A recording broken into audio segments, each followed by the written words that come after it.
Okay, we're gonna start by bringing 12 cups of water to boil with our stockfish and our goat meat, since it's our toughest meat. And we're gonna let that cook for just 30 minutes. It doesn't have to come to a rumbling boil before we add the smoked turkey and the half of the crayfish mixture. We're gonna just put that to the side, let that cook, and at the same time we're gonna be cooking the cocoa yam. Submerge it in water, let it boil for about an hour. Once you can put a fork through it, you'll know it's done. Then you're gonna let it cool. I clearly did not let it cool. Let it cool before you start peeling. It should come straight off without any issues. And once that's done, you can place it into a blender or a food processor. Add all of the palm oil, and we're just gonna blend everything together. No water needed at this moment. And you can add a tablespoon of water if you want to, but it's really not necessary. You're gonna get this smooth puree and this paste. It's a beautiful color orange. You're gonna just take it all out of the blender, get every last drop if possible. Using like a rubber spatula tends to help me rather than like a fork or a spoon. And we're just gonna add it straight into the pot. It should be boiling. I think I turned the stove off for a second.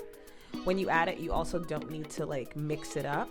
The cocoa yam paste is going to completely dissolve in the pot once it gets cooking, and you can kind of see that after you check back in on it. Gonna mix. I like my meat really tender, so I take the stockfish out after an hour because I don't want it to overcook, while I let the rest of my meat cook pretty much till it falls off the bone. I'm gonna bring everything back into the pot.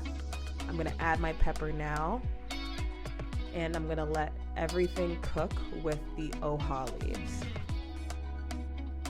Mix it all together, make sure everything is blended, and we're just gonna let it cook again for about another 15 minutes. The leaves don't really need to cook, and they will always have a slight crunch to them, which is what people love about Oha leaves. If you don't like the thickness of the soup also, you can add cornstarch. About 1 tablespoon of cornstarch to 2 tablespoons of cold water. Mix it up, add it to the pot. It should be thicker, and you can keep doing that until you get a consistency that you like. I like my soups a little bit more loose, but everybody has their own preference. After about 5 minutes, you can turn off the heat and then add your spinach as well. And the spinach is just gonna cook in the heat of the soup. You don't need to keep it on the stove for that. Once you're done, just fold everything in, mix it up, and you're ready to enjoy.